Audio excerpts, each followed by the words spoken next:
আপনারা কি কখনো ভেবেছেন যে আপনার যে বাড়িতে ওয়াইফাই লাগানো আছে সেই ওয়াইফাই এর পাসওয়ার্ড কিন্তু কতটা সেফটি দিয়ে রাখা আছে? ওয়াইফাই এর যে পাসওয়ার্ড গুলো আমরা ইউজ করি, ওয়াইফাই এর পাসওয়ার্ড কিন্তু অনেক সময় আমরা কমনলি কোন রকম মনে রাখার মতো পাসওয়ার্ড কিন্তু আমরা ইউজ করি। কিন্তু সেই পাসওয়ার্ডস কিন্তু যেমনই হোক না কেন, কোনো না কোনোভাবে ওয়াইফাই হ্যাকার্সরা কিন্তু হ্যাক করে নেয় এবং বিভিন্ন পদ্ধতিতে তারা সেটা করে থাকে। তো কিভাবে তারা ওয়াইফাই এর পাসওয়ার্ডকে খুব ইজি প্রসেসে হ্যাক করে ফেলে আর কিভাবে তার থেকে বাঁচার জন্য বড় বড় কোম্পানিজ তার উপর কাজ করে, চলো দেখে নেওয়া যাক আজকের এই ভিডিওতে। তো ভিডিওটা শুরু করা যাক। তো প্রথম কথা হচ্ছে যে ওয়াইফাই এর পাসওয়ার্ড কমনলি আমরা কি কি রেখে থাকি সেটা আগে জানতে হবে, সেটা বুঝতে হবে। সে প্রথম কথা হচ্ছে যে আমরা কিন্তু আমাদের নিজেদের যে বার্থ ডেট, আমরা যেখানে থাকি তার অ্যাড্রেস, তার কোনো স্টেট, কোনো জেলা, কোনো কান্ট্রির নেম, তো এই সমস্ত আমাদের চেনাশোনা কোনো লোকের নাম, পরিবার পরিজনের কারোর নাম বা এরকম ধরনের কোনো চেনাশোনা নাম্বার, যে নাম্বারটা আমরা বহুদিন আগে থেকে ইউজ করে আসছি, আমাদের কোনো গাড়ির নাম্বার, আমাদের কোনো এমন কোনো ম্যাটেরিয়ালের পারচেজিং ডেট বা কোনো আমার মনে রাখার মতো কোনো ডেট, সেরকম ধরনের অনেক কিছু ডেটা কিন্তু আমরা পাসওয়ার্ড হিসাবে ইউজ করে ফেলি। যে ইনফরমেশন গুলো যদি কারো কাছে থেকে থাকে তাহলে কিন্তু সে মোটামুটি আমাদের একটা যে পাসওয়ার্ড আমরা ওয়াইফাই তে দিয়ে রেখেছি সেটা কিন্তু আন্দাজ করে ফেলবে। এবং প্রথম কথাই হচ্ছে আমাদেরকে তাহলে বুঝতে হবে যে ওয়াইফাই এর পাসওয়ার্ড আমরা যেমনই রাখি না কেন, হ্যাকার্স যারা আছে, যারা ডার্ক ওয়েব হ্যাকার্স আছে, তারা এটাকে কিভাবে অ্যাক্সেস করে ফেলে। প্রথম কথাই হচ্ছে তারা যেভাবে অ্যাক্সেস করে, সে তাদের কাছে অ্যাকচুয়ালি একটা হ্যাশিং টেবিল থাকে, হ্যাশ টেবিলও আমরা বলতে পারি সেটাকে।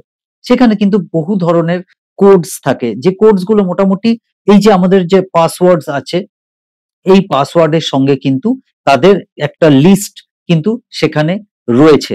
তো এই যে হ্যাশ টেবিল, এই হ্যাশ টেবিল তারা ইউজ করে কিন্তু অনেক সময় পাসওয়ার্ড কিন্তু অ্যাক্সেস করার চেষ্টা করে।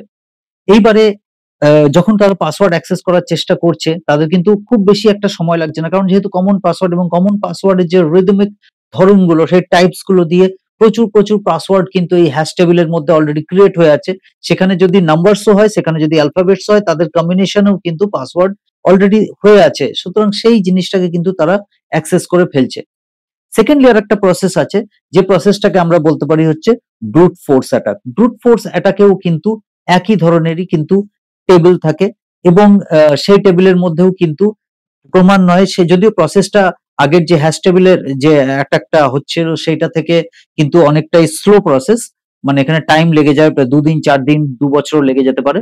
কিন্তু মেন কথা হচ্ছে যে এখানেও কিন্তু ওই পাসওয়ার্ডের বিভিন্ন রকম কম্বিনেশন, লেটার এবং নাম্বারস এর কম্বিনেশন কিন্তু মিলিয়ে মিলিয়ে চেক করতে থাকে, যে আমরা যে অ্যালগরিদম ইউজ করছি সেই অ্যালগরিদম কিন্তু এই কাজটা করতে থাকে, বা হ্যাকারসরা যে অ্যালগরিদম ইউজ করছে সেটা করতে থাকে। এবং এখান থেকে তারা একটা পাসওয়ার্ডের কিন্তু আন্দাজ পেয়ে যায়।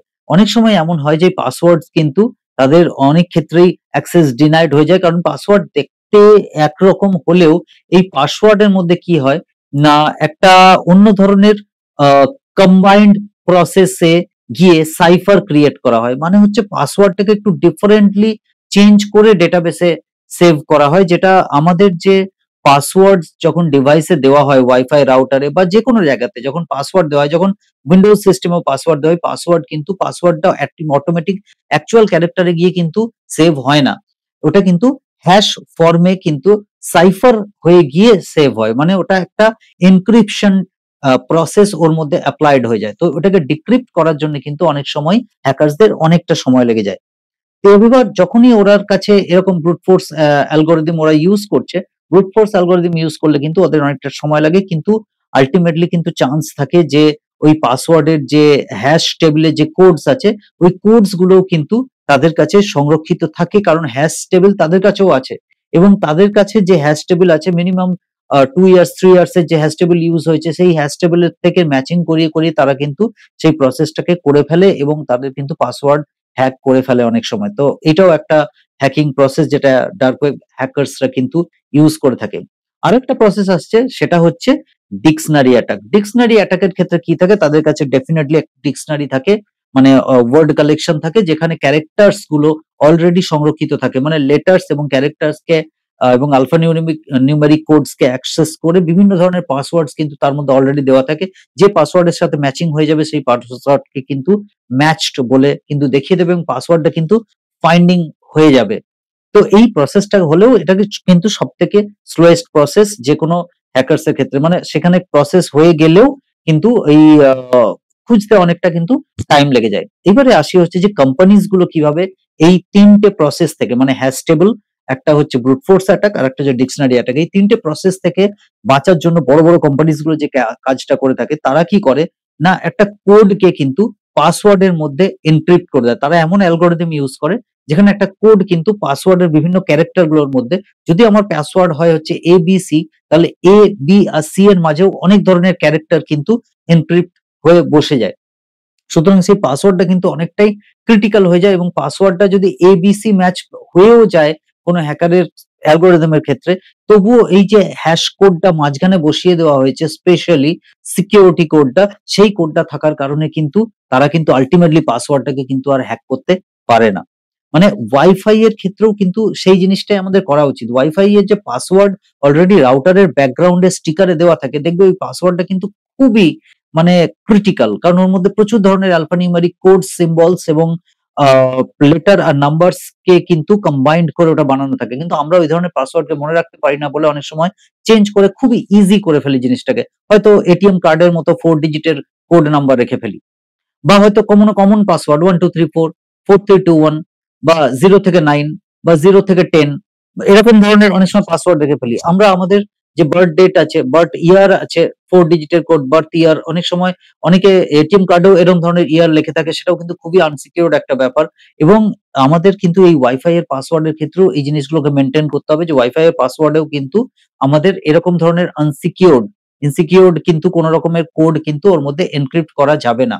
যদি আমরা এই জিনিসগুলোকে একটু মেইনটেইন করি, তাহলে যেকোনো ডার্ক ওয়েব হ্যাকার যদি ম্যাক অ্যাড্রেস কে ভেদ করে যদি আমাদের রাউটার অব্দি রিচ করেও যায়, তাহলেও কিন্তু তারা কিন্তু আমাদের রাউটারের ফাইনাল যে পাসওয়ার্ডটা দেওয়া আছে সেই পাসওয়ার্ড কিন্তু তারা রিচ করতে পারবে না এবং আমাদের রাউটারের যে স্ট্যাটিক ওয়েব পেজ আছে সেটা কিন্তু তারা অ্যাক্সেস করতে পারবে না। সেজন্য আমার সাজেশনস হচ্ছে যে রাউটারের যে মেইন পেজে যে ইউজার নেম আর পাসওয়ার্ডটা যেটা দেওয়া আছে, যেটা জেনারেলি একটা নতুন পাসওয়ার্ডের, মানে নতুন রাউটারের ক্ষেত্রে অ্যাডমিন হয় স্মল লেটারে, সেটাকে কিন্তু আমাদের রাউটারটা কেনার কিছুদিন পরেই মধ্যেই কিন্তু চেঞ্জ করে দেওয়া উচিত। তাহলে কিন্তু রাউটারের যে পাসওয়ার্ড আছে সেটা কিন্তু খুবই সিকিউর থাকবে। আমি আশা করছি যে এই ভিডিওতে দেওয়া ইনফরমেশন গুলো তোমরা এপ্লাই করবে এবং নিজেদের পাসওয়ার্ড অনেক বেশি সিকিউরড করবে। যদি ভিডিও ভালো লেগে থাকে অবশ্যই লাইক করে দাও। ভিডিওটা যাদের দরকার আছে তাদের কাছে অবশ্যই সোশ্যাল মিডিয়াতে শেয়ার করে দাও। আর এই চ্যানেলে এসে যদি প্রথমবার এরকম ধরনের ভিডিও দেখছো, চ্যানেলটাকে অবশ্যই সাবস্ক্রাইব করে রাখো, কারণ এরকম ধরনের ভিডিও কিন্তু তোমরা সারা জীবন এই চ্যানেলে পেতেই থাকবে। তো চলো ভিডিওটা আজকে এখানেই শেষ করছি। জয় হিন্দ।